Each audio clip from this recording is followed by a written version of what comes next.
Hi, I am Movie Man. I'm an octopus who reviews movies, and today's review is going to be on.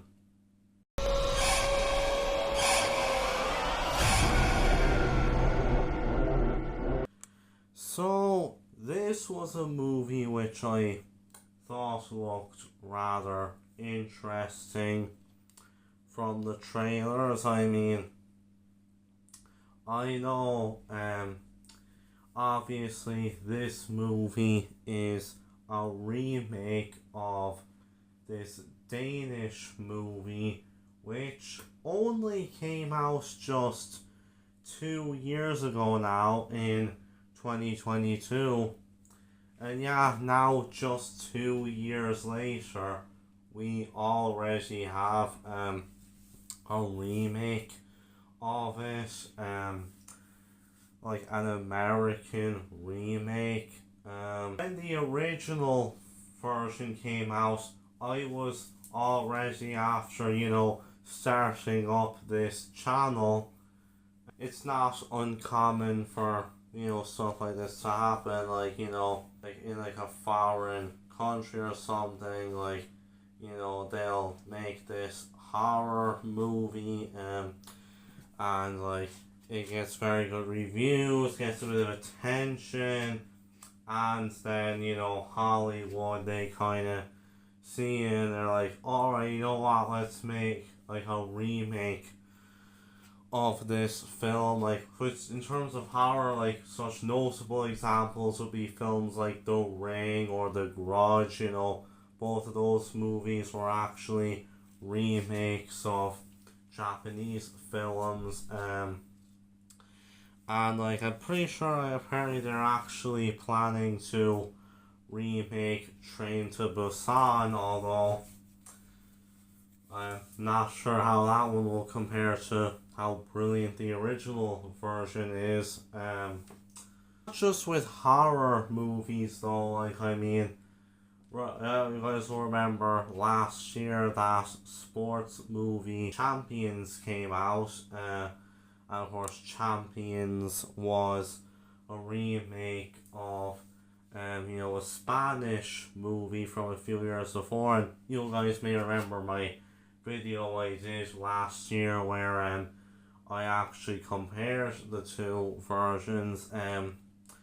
But anyway, with Speak No Evil, I won't do the same thing that I did with the Champions review where I compare the two films. I'll just simply be reviewing this version, but just in terms of the original Danish movie, I did watch it a few days back there now, and I have to say that I honestly did really enjoy the movie. I thought it was a good film, but I will say though, definitely not a movie for the faint of heart. Oh boy, trust me, there are some very messed up scenes in it, I will say. But in particular, the ending, like, oh boy, I'll just say, probably one of the most messed up endings I've ever seen to a film. Like, oh boy, it's definitely up there, I will say.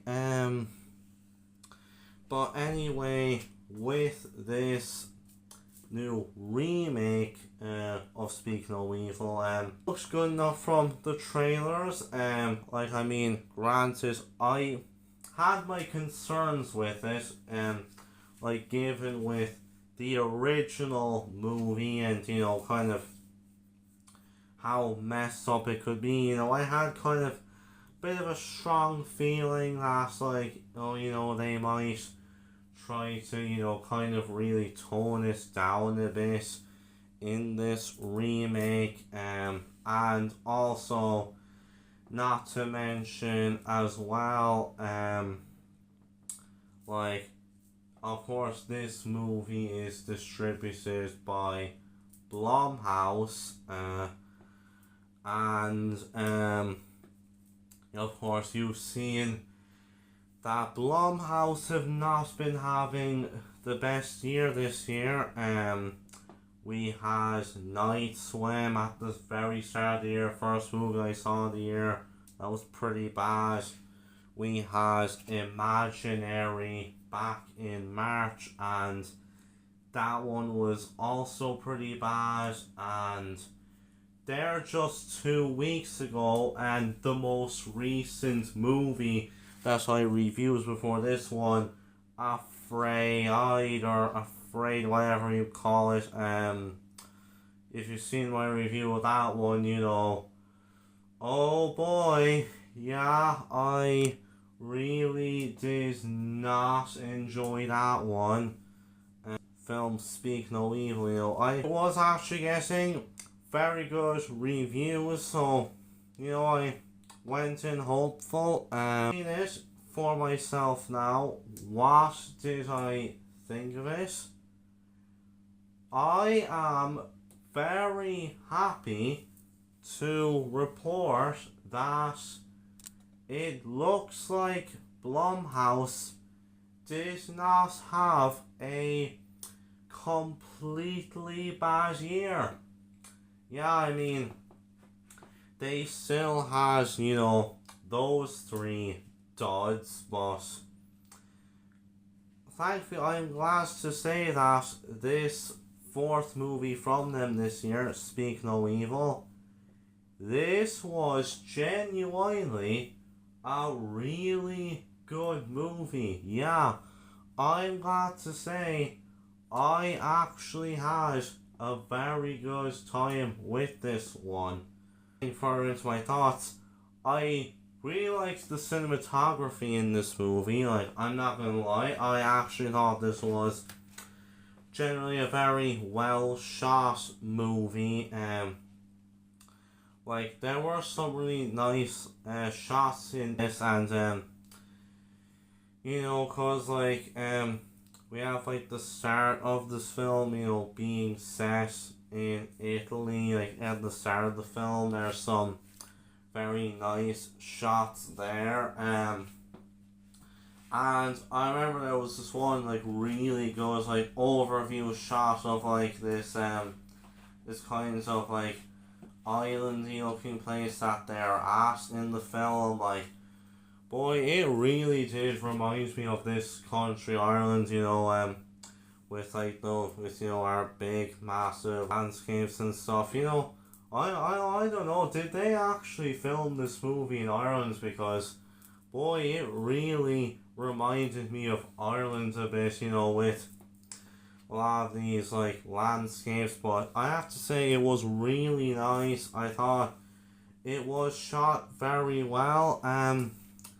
Yeah, I have to say, overall, it was a very well shot movie. So I thought the cinematography was very good. In terms of the film's editing, I would say that the movie was edited quite well. Like, I mean, overall, I thought like what it did with some of the editing at times was quite decent, I have to say. Like, I mean, I wouldn't call it like amazing editing or like, you know, some of the best editing that I've ever seen, but overall I think for the most part it was a pretty well edited movie. So yeah, I will say the movie was edited quite well. Now in terms of the film's pace, now this is a long enough movie. Like, it's not overly long, but this movie is an hour and 50 minutes. So, you know, it's kind of a bit of a long enough film. Just 10 minutes under 2 hours. Easily the longest movie out of all the ones that Blumhouse have given us this year. But overall, I would say that this film did a solid job with its pacing, because I mean, like, throughout the film, we're kind of building things up. We start to see kind of, how evil this couple is, and how the main couple decided they're kind of trying to leave, but it's just slowly building things up until we get that big confrontation. And I have to say, I thought honestly the movie was paced very well. So yeah, overall I would say that the pacing in this movie was actually quite good. I overall think in terms of sounds and music here, there were some decent sound effects in this, and overall I would say that the film has a good score. I don't think it was, an absolutely amazing score, but overall I thought it was decent, and it fit the respective scenes very well. And there were some familiar needle drops in this that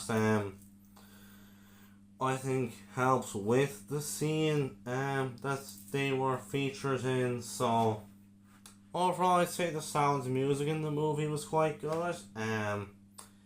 Now, in terms of the characters and the performances from the cast, now, in this film we have 6 main characters, just like in the original movie. We have the main family, kind of the normal family, and we have the mess up family, talking about the normal family.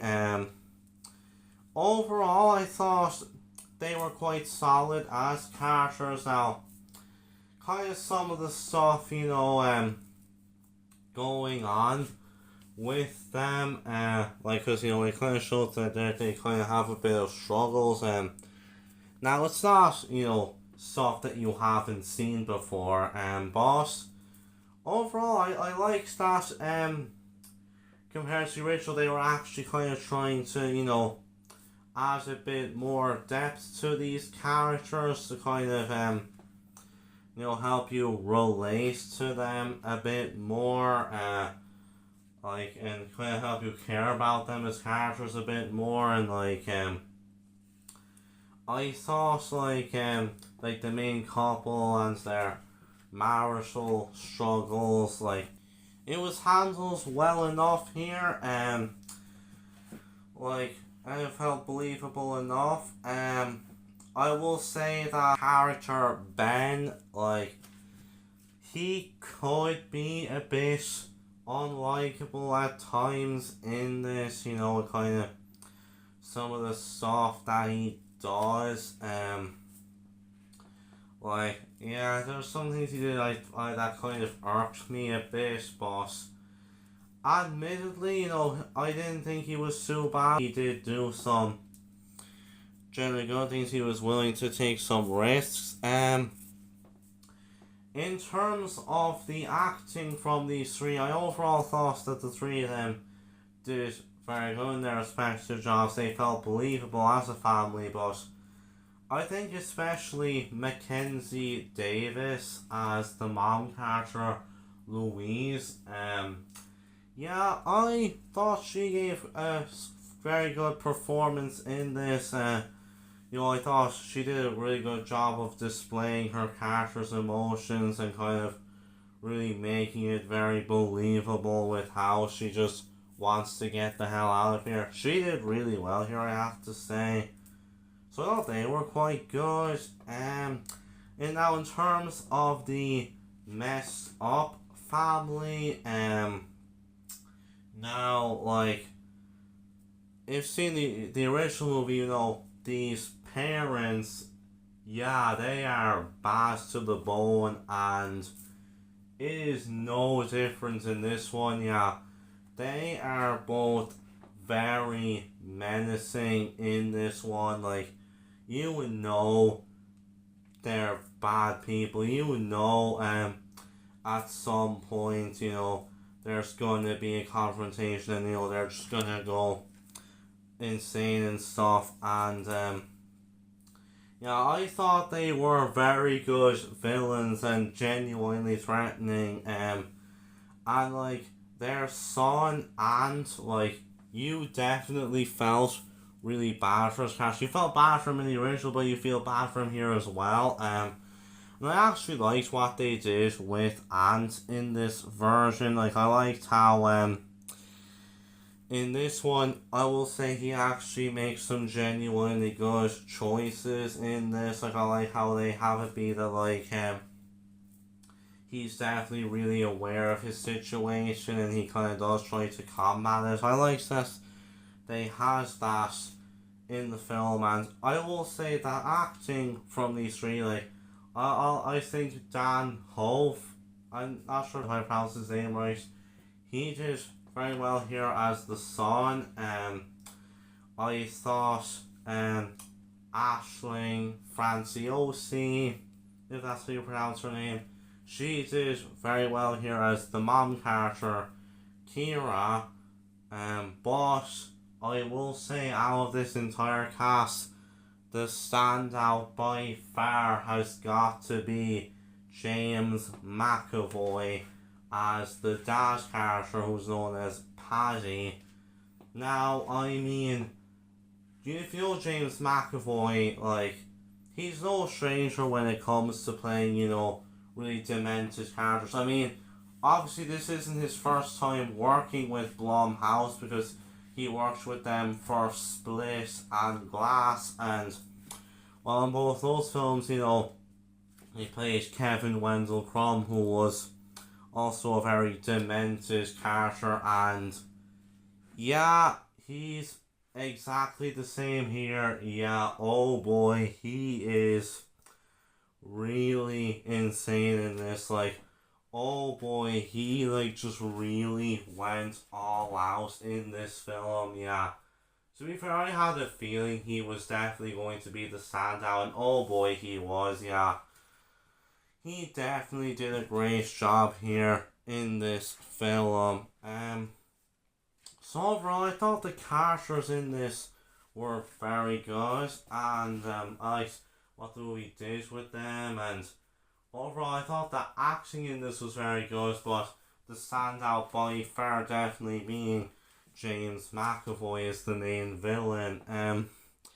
So overall, good characters and good acting. In terms of the film's plot now, like this is, essentially, the same plot as the original movie. This couple meets this other couple, and this one couple invite the other couple to come stay with them, and eventually our main couple start to realise that, this other couple is not as it appears, let's just say. It's familiar concept. It's the same plot as the original film, essentially. And like, yeah, I mean, now, you've seen the original movie, then obviously it's a very messed up film with some of the things that happen in it, and that was kind of a bit of a main concern for many people, that, they were going to tone it down a bit, and not to give too much away, but the whole plot with this one, the way everything happens, it's definitely not quite as messed up as that original movie. But what I will say is that if you see this movie for its own thing, ignoring the original, you see this film as its own thing for what it is genuinely really good. Like, I mean, like, it's still a really suspenseful movie. I will say, the third act in this film was genuinely quite suspenseful, I have to say. This one, the couple were still very much threatening in this one. A lot of that came down to how good the performances in this film were, obviously, especially from James McAvoy. And in terms of this film's plot, I like how so he doesn't try to just be a shot for shot remake of the original movie. The way the plot happens, there are a lot of moments in this film, and some of the plot beats in this one are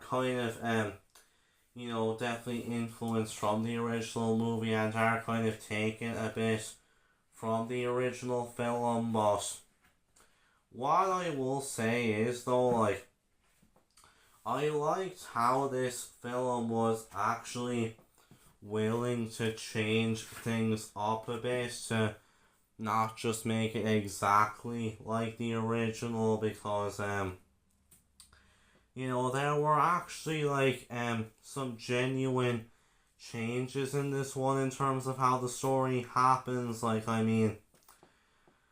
Similar plot strands from the original, the way they happen are kind of a bit different in this one, and I actually genuinely like that, how that they tried to differ from the original movie. I thought they did very well with that, and even if it's not quite as messed up as the original film, it is still, willing to be suspenseful. It's still quite a dark movie, I don't like horror, even if this one isn't as messed up as the original, I still don't think this will be your cup of tea, because it is still a disturbing film at times, in terms of, these performances and how things happening. It's still genuinely a messed up film, so I liked how even if they weren't taking it to the same levels as the original, they were still willing to,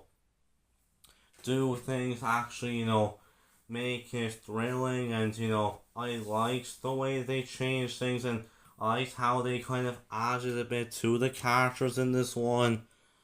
Overall, it was actually a very good remake in that aspect, and with how it was willing to, change things from the original. Overall, I really liked that, so I would say the plot of this one was genuinely very good in terms of being a really thrilling, suspenseful movie, and, it does take something from the original, still having things be portrayed in a different way.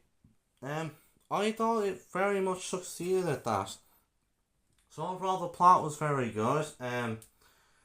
In terms of the film's narrative structure, now, it is, the one plot with, this family, they go and they meet up with this family who they befriended, and so their family turned out to be quite messed up. Yeah, it is essentially the same plot as the original. As I mentioned, some plot strands from the original, some of the things that happen still happen in this one, but some things do happen a bit differently. I think it's really during the film's third act when it does really start to differ from the original a bit, but nonetheless, all throughout the movie, it's really chilling, it's suspenseful, you are wanting to see, what's gonna happen, if anyone will make it out alive. It's very engaging, and as I mentioned, they try and add things to some of the characters, with the main couple and their marital struggles and stuff. I liked how it was willing to add a bit of depth to the characters in order to help us, care more for their survival. Yeah, honestly, I thought it was genuinely very well done. So overall, I would say the movie had a good narrative structure. even if it was a bit like the original, like the way it was going to change things up and how it added a bit to some of the characters was done really well.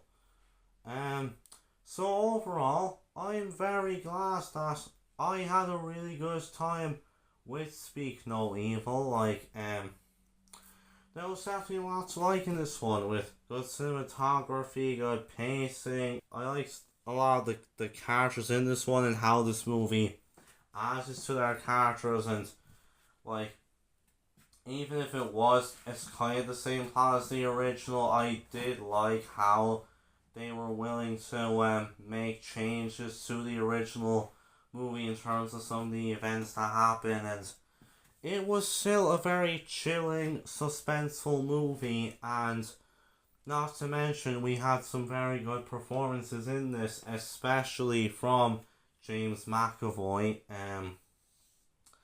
So yeah, it's good to see that Blumhouse finally gave us a good movie after the 3 duds that they gave us this year, and let's just say hopefully next year is a better year for them, because I mean, they have like 7 movies coming out next year.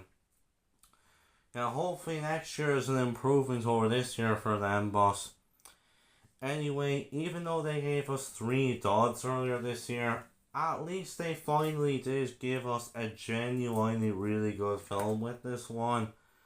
So I had a good time, and if you've seen the original, you enjoyed the original, even if this one is a little bit toned down, I think you'll still have a good time. And like, if you like this concept, you are interested in films like horror movies like this, I'd say definitely this one is worth watching. So with that, I'm going to give Speak No Evil an 8 out of 10. So with that, I'll see you guys next time, and bye.